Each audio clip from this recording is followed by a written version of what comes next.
Twelfth class के chemistry के सभी स्टूडेंट्स का मैं अपने इस YouTube channel Mukesh chemistry lectures पर वेलकम करता हूं। बच्चों, आज के इस लेक्चर से मैं चैप्टर नंबर 10 जिसका नाम है जैव अणु, जिसको बायोमोलिक्यूल्स के नाम से जानते हैं, इसको स्टार्ट करने जा रहा हूं। तो आप अपनी कॉपी और पेन के साथ रेडी हो जाएं मेरे साथ इस चैप्टर के नोट्स तैयार करने के लिए। बच्चों, इस चैप्टर से बोर्ड एग्जाम में 7 मार्क्स के क्वेश्चन आएंगे, यानी कि 7 नंबर के क्वेश्चन इस चैप्टर से पूछे जाने हैं। तो बच्चों, चलिए इस चैप्टर को स्टार्ट करते हैं। बच्चों, इसका नाम है बायोमोलिक्यूल्स, जैव अणु। और सबसे पहले इसके जो इसका नेम है चैप्टर का, इसके नेम को ही सबसे पहले एक्सप्लेन करते हैं कि आखिर बायोमोलिक्यूल्स हैं क्या, जैव अणु हैं क्या।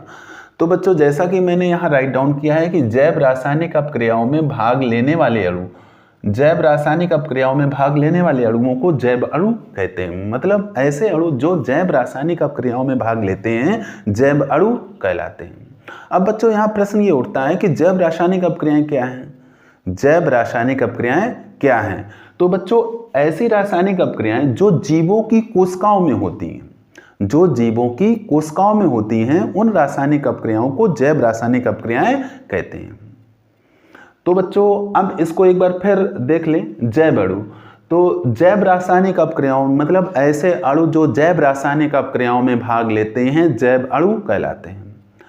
जीवों की कोशिकाओं में होने वाली रासायनिक अपक्रियाओं को जैव रासायनिक अपक्रियाएं कहते हैं। अब जैव अणुओं को देख लो, इनके नाम जान लो, कौन कौन से अणु जैव अणु हैं। बच्चों, मैंने यहाँ राइट डाउन किए हैं 7 बायोमोलिक्यूल्स राइट डाउन किए हुए हैं, जिसमें कार्बोहाइड्रेट, प्रोटीन, विटामिन, न्यूक्लिक अम्ल। कार्बोहाइड्रेट, प्रोटीन, विटामिन, न्यूक्लिक अम्ल, ये 12th के केमिस्ट्री के सिलेबस में यूपी बोर्ड ने रखे हुए हैं। कौन कौन से? कार्बोहाइड्रेट, प्रोटीन, विटामिन, न्यूक्लिक अम्ल। ये तो आपको पढ़ने ही पढ़ने हैं।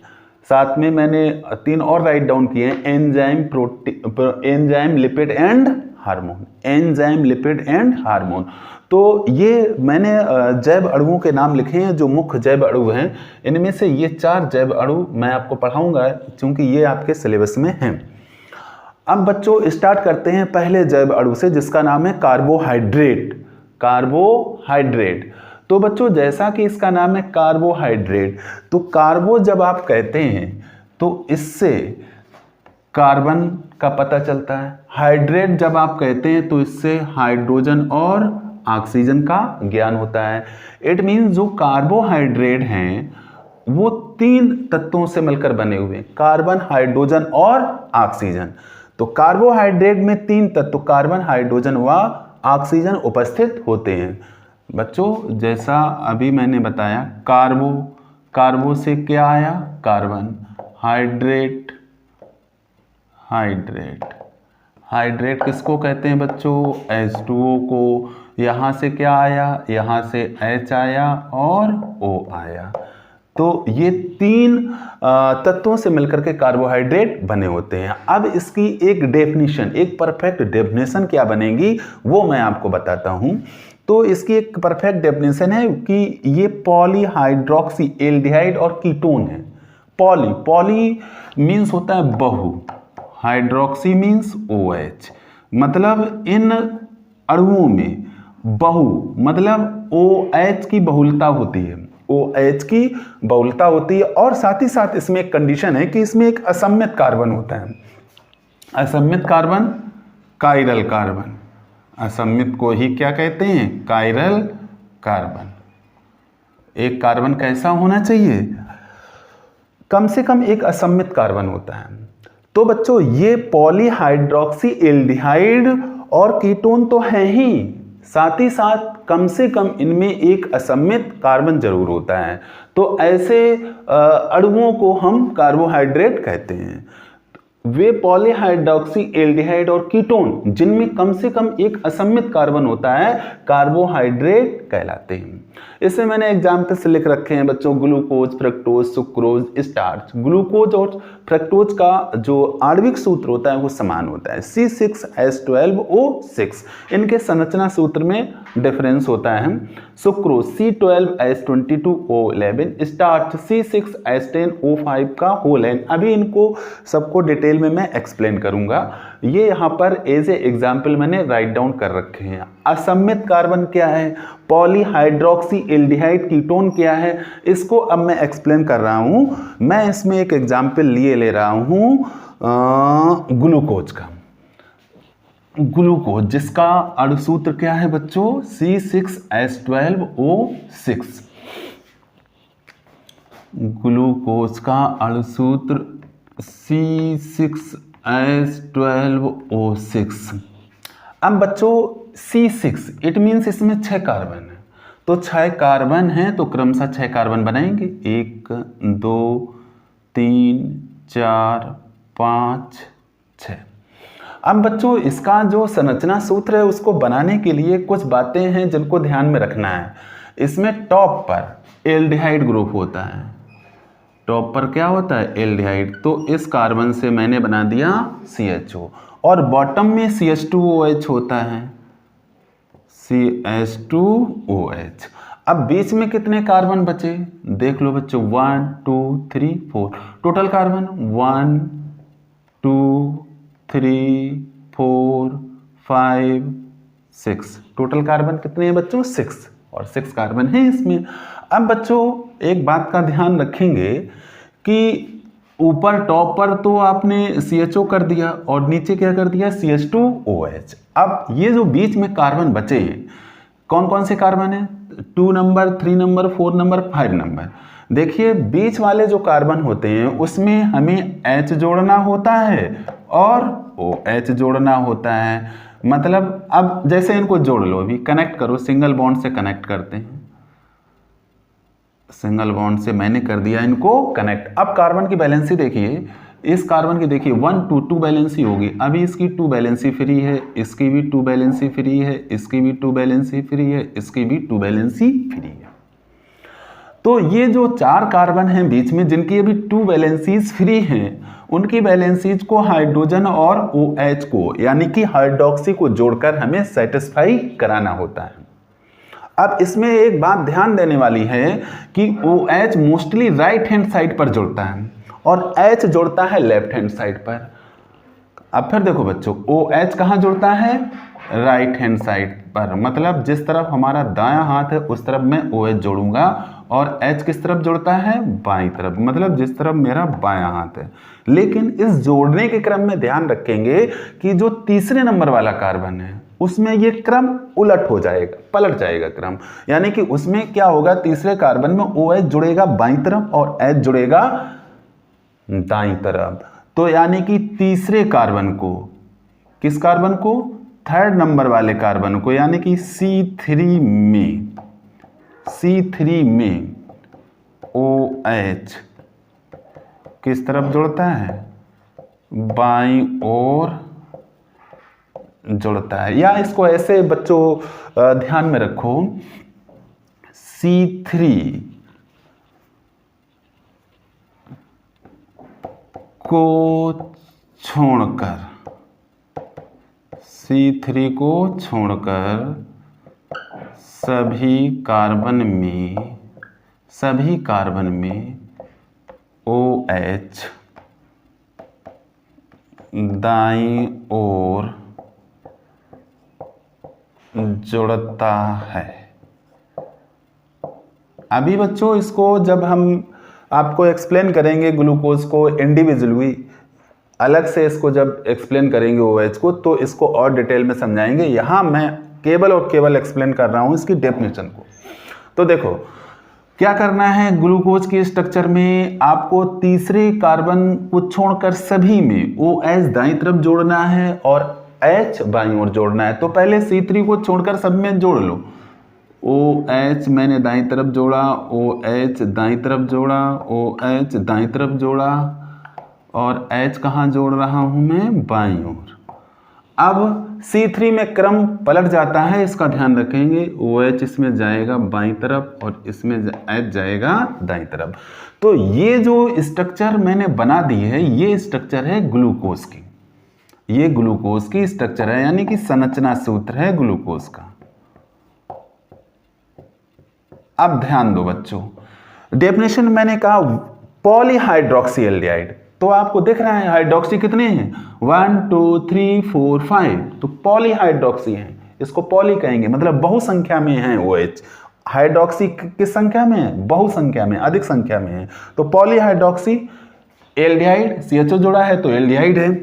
इसके बाद इसमें असम्मित कार्बन, अब देखो सम्मित और असम्मित की डेफिनेशन बच्चों, सम्मित कार्बन वो होते हैं जिनके,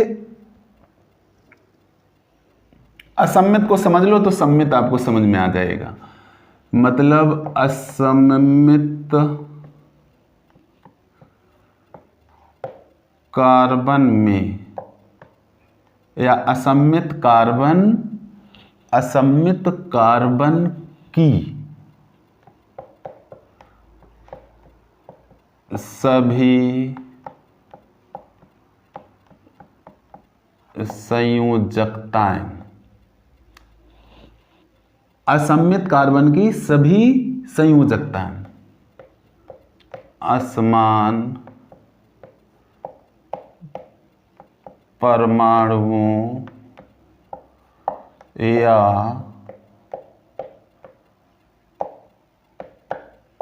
समूहों से जुड़ी होती है। अगर नहीं पता है तो इस बात को आप नोट कर लेंगे और ध्यान में रखेंगे। असम्मित कार्बन की सभी संयोजकताएं असमान परमाणुओं या समूहों से जुड़ी होती हैं। अब बच्चों अगर हम इसकी बात करें नंबर 1 वाले कार्बन की, तो नंबर 1 वाला कार्बन कैसा है, CHO है इसमें, यानी कि एक कार्बन से क्या जुड़ा है, ऑक्सीजन जुड़ा है, और क्या जुड़ा है, हाइड्रोजन। ऑक्सीजन बच्चों डबल बॉन्ड से जुड़ता है, फिर ये कार्बन नीचे वाले कार्बन से भी जुड़ा हुआ है। तो इस कार्बन की चारों बैलेंसी चेक करो, एक बैलेंसी कार्बन से है, मतलब नीचे वाले हिस्से से, जितना नीचे ये पार्ट पूरा जुड़ा हुआ है इस पूरे पार्ट से जुड़ी हुई है, और दूसरी बैलेंसी हाइड्रोजन से जुड़ी हुई है, तो ये दोनों डिफर हैं। बट इसकी ये दो बैलेंसी एक ही परमाणु से जुड़ी हुई हैं, वो एक ही परमाणु कौन है, ऑक्सीजन। तो ये असम्मित ना हो करके कैसा है, सममित। कैसा है बच्चों, सममित।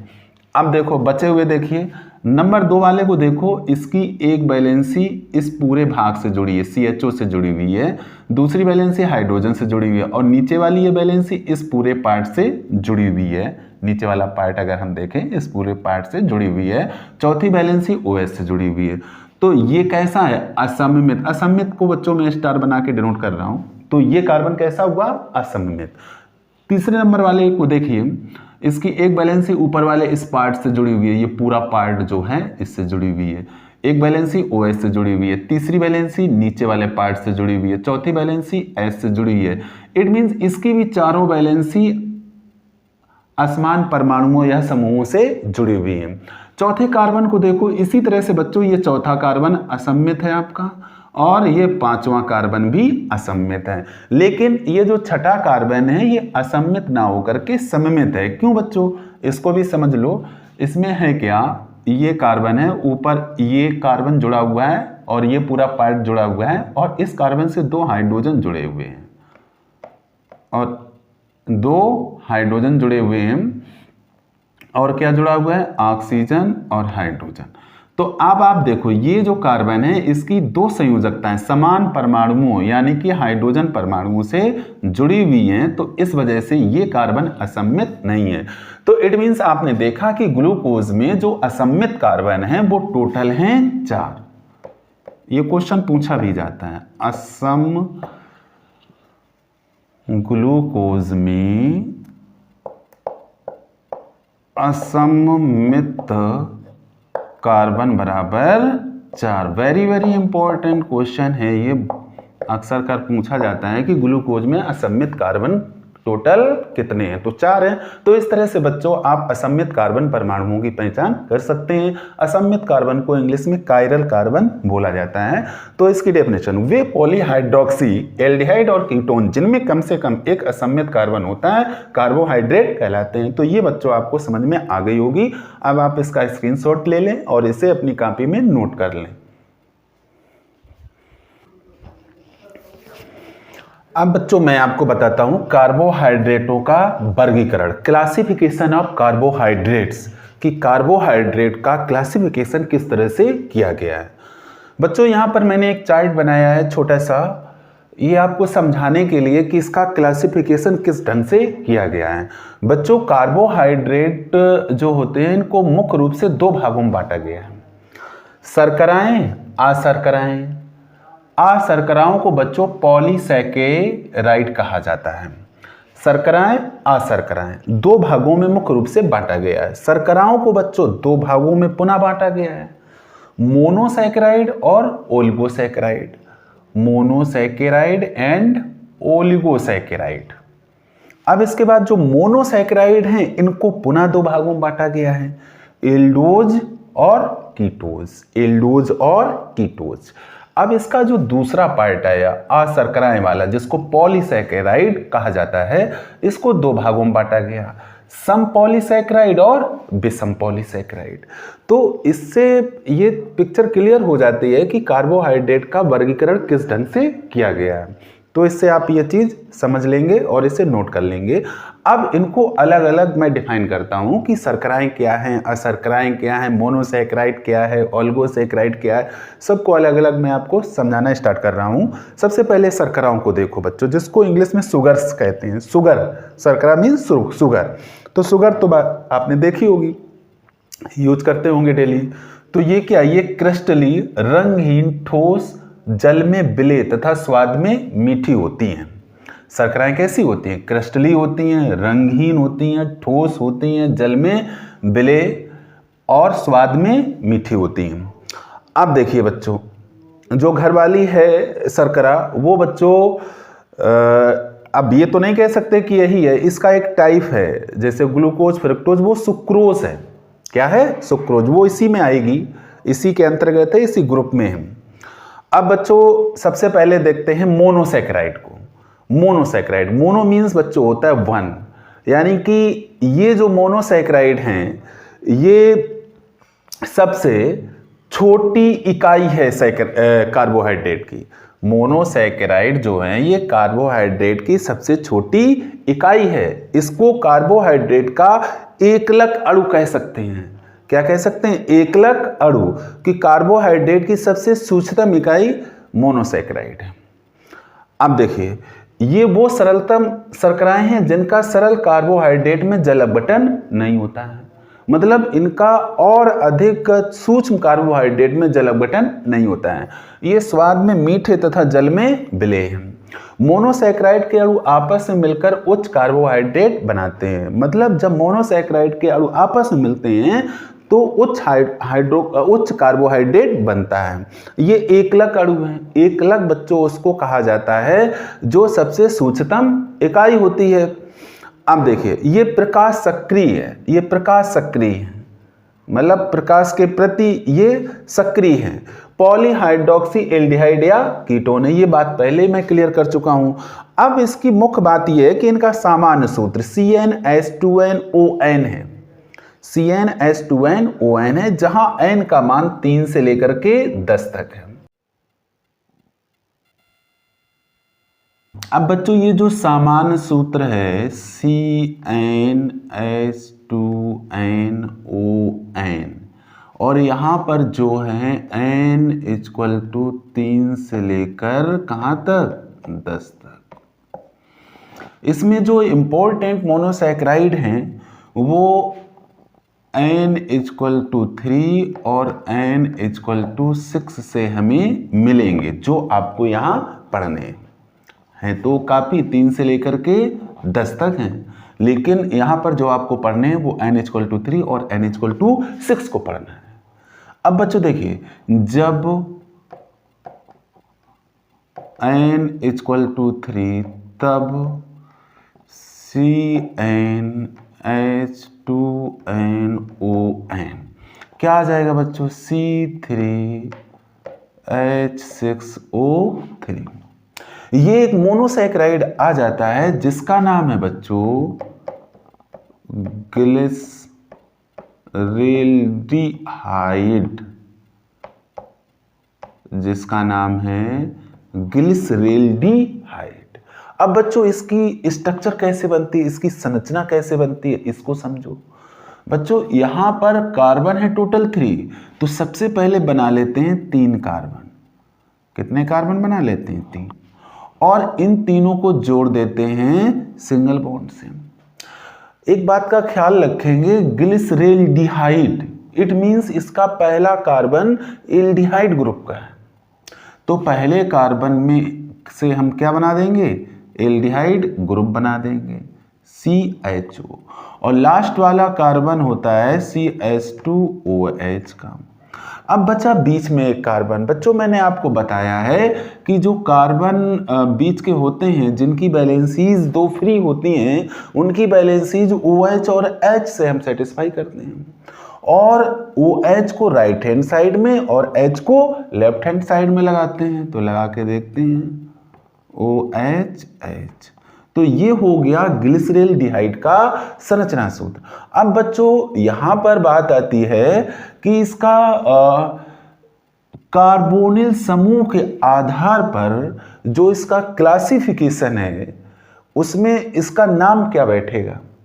बच्चों ये CHO, इसमें क्या लगा है CHO, और इसमें कार्बन परमाणुओं की संख्या है 3, तो इसको बच्चों CHO से इसमें वर्ड आता है एल्डो, और 3 कार्बन है इससे इसके लिए एक वर्ड आता है ट्रायोज, तो इसका नाम है एल्डो ट्रायोज, इसका दूसरा नाम है एल्डो ट्रायोज।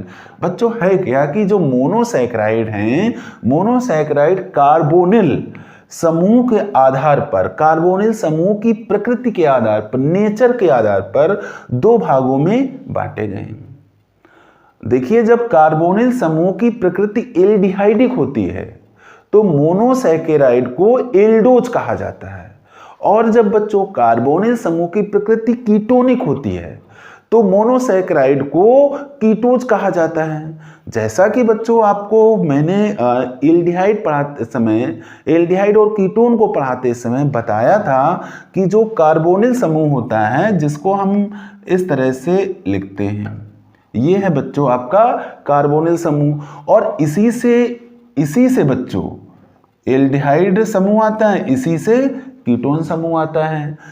क्या है इसमें बच्चों, ये जो कार्बन की जो 2 फ्री वैलेंसीज हैं, अगर इसकी 2 फ्री वैलेंसीज में से एक हाइड्रोजन से फिक्स कर दी जाए और दूसरी किससे जोड़ी जाए, कार्बन से जोड़ी जाए, या एक स्पेशल केस है फॉर्मेल्डिहाइड, जब ये दूसरी वैलेंसी किससे जोड़ दी जाती है, हाइड्रोजन से। कहने का मतलब है कि मोस्टली दूसरी वैलेंसी कार्बोनिल समूह में कार्बन की किससे जुड़े, कार्बन से, और एक ऑलवेज हमेशा किससे जुड़े, हाइड्रोजन से।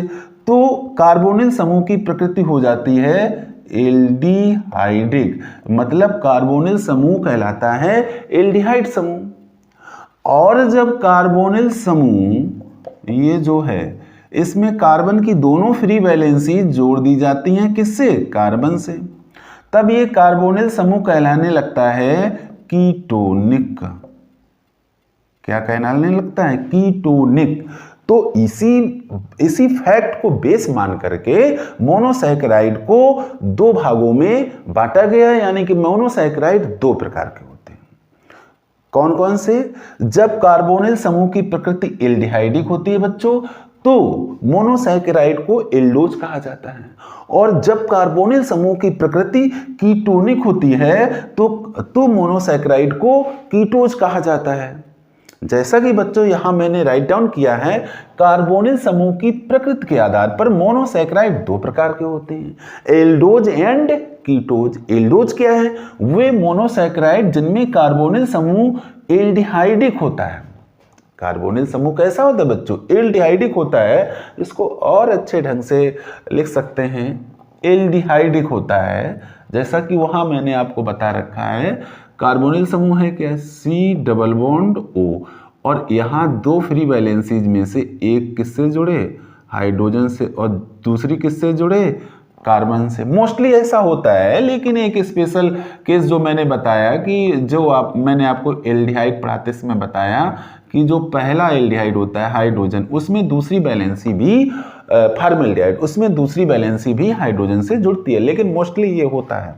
आप इसको और अच्छे ढंग से एक्सप्लेन करने के लिए चलिए अच्छा इसको और सही ढंग से लिख देते हैं।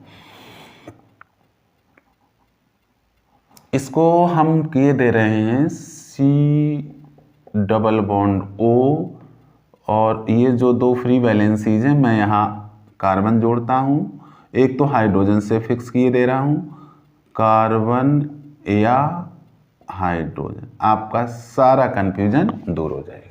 लेकिन यहाँ पर दूसरी वैलेंसी केवल और केवल कार्बन से जुड़ेगी।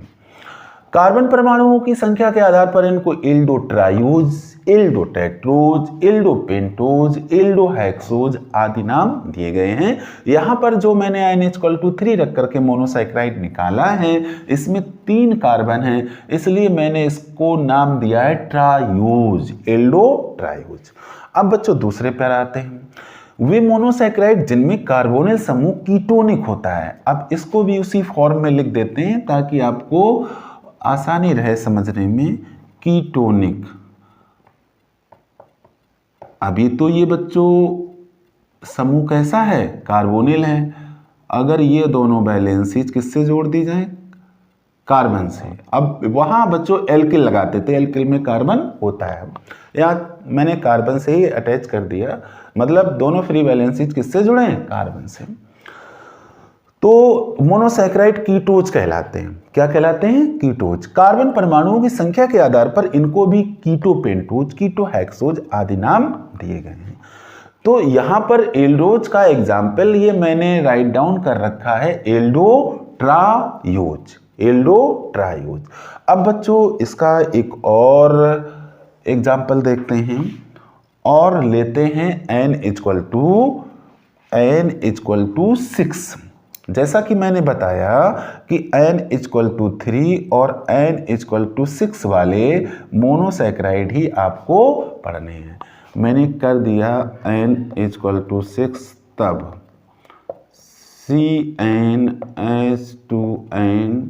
CnH2n क्या आ जाएगा, C6H12O6, जिसको बच्चों कहते हैं ग्लूकोज।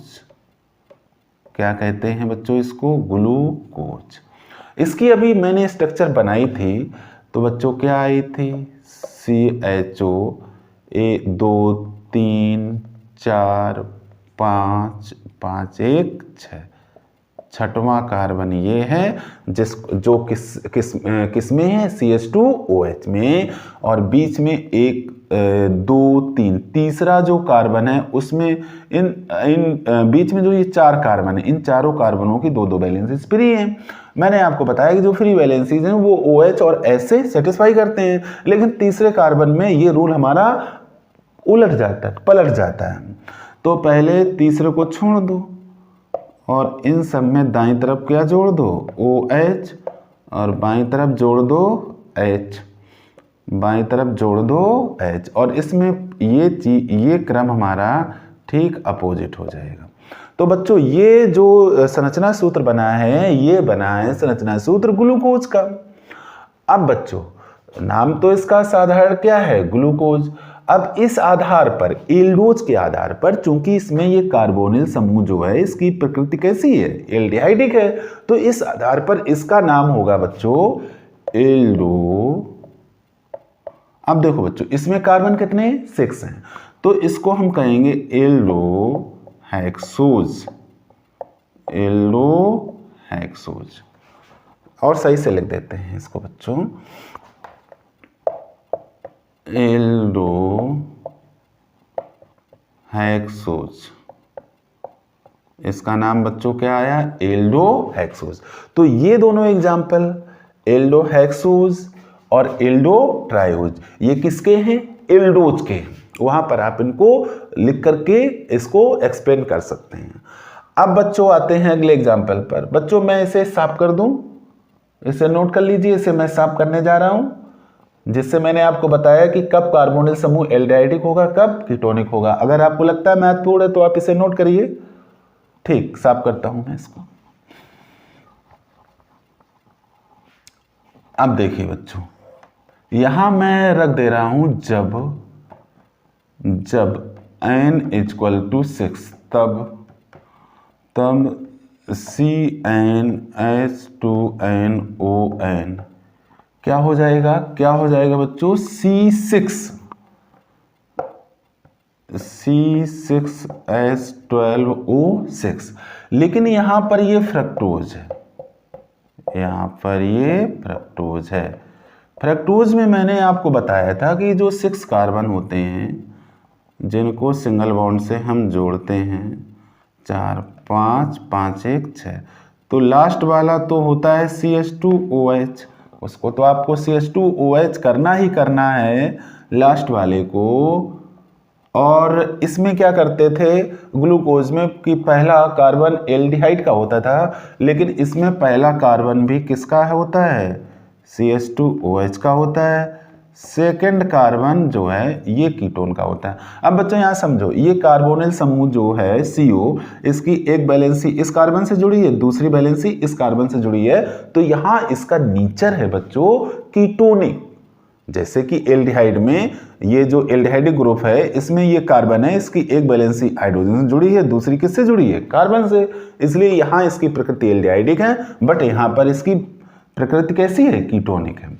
अब देखो पहला दूसरा तीसरा, तीसरी को बच्चों ध्यान में रखना होता है, तीसरे की कार्बन की जो वैलेंसीज है उसको सेटिस्फाई करने के लिए OH जोड़ते हैं बाईं तरफ, बाद बाकी के लिए OH जोड़ते हैं दाहिनी तरफ, OH जोड़ते हैं दाहिनी तरफ, और बाईं साइड में क्या जोड़ते हैं, H जोड़ते हैं। तो 1 2 3 ये तीसरा कार्बन है, इसमें OH जोड़ेंगे बाईं तरफ। तो ये बच्चों फ्रक्टोज की स्ट्रक्चर है। और देखिए बच्चों फ्रक्टोज यहां मैंने लिखा है कीटोज, तो फ्रक्टोज में एल्डिहाइड जो कार्बोनिल समूह है उसकी प्रकृति कीटोनिक है, इसलिए इसका नाम आएगा कीटो। और इसमें बच्चों देखिए 6 कार्बन है, तो कीटो हेक्सोज, इस आधार पर इसका नाम हो गया कीटो हेक्सोज। तो यहां पर एल्डोज में बच्चों मैंने आपको 3 एग्जाम्पल यहां बताए, एक तो एल्डोज में 2 एग्जाम्पल, एल्डो ट्रायोज और एल्डो हेक्सोज। और ये एग्जाम्पल जो आपका है, ये एग्जाम्पल जो है ये किसका है, कीटोज का है। कौन, फ्रक्टोज वाला।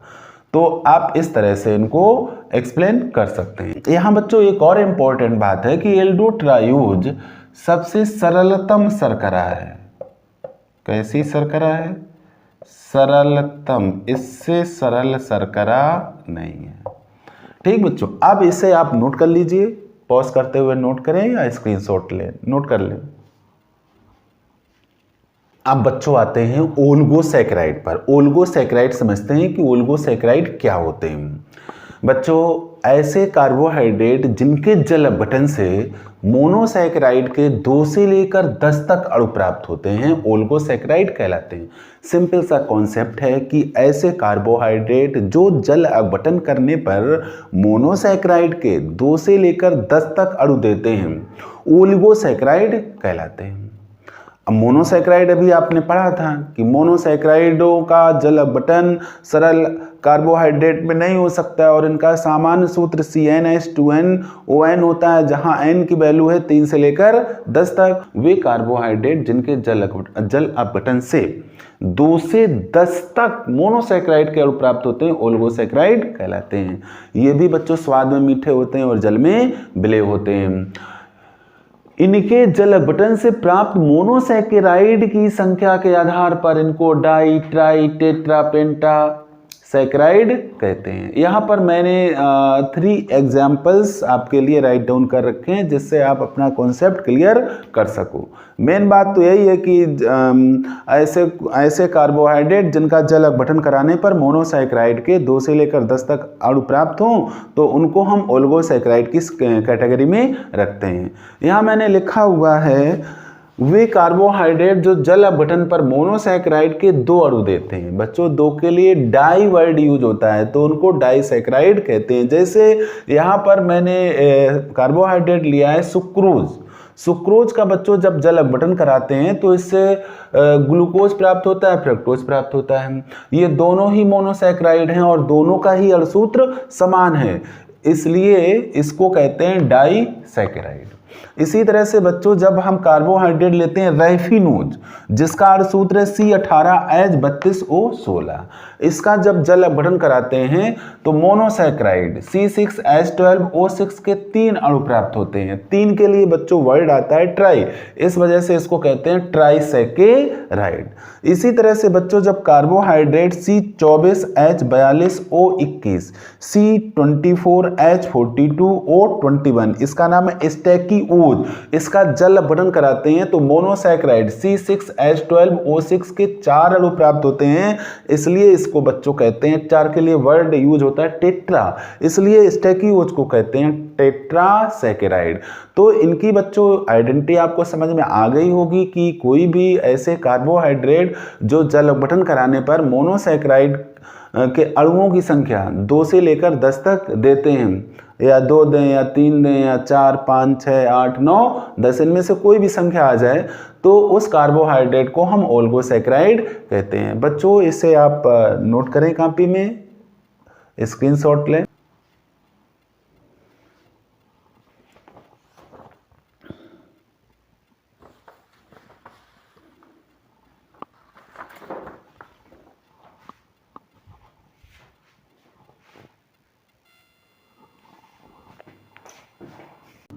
अब बच्चों सबसे लास्ट में देखते हैं अशर्करा या पॉलीसैकेराइड, नॉन शुगर और पॉलीसैकेराइड।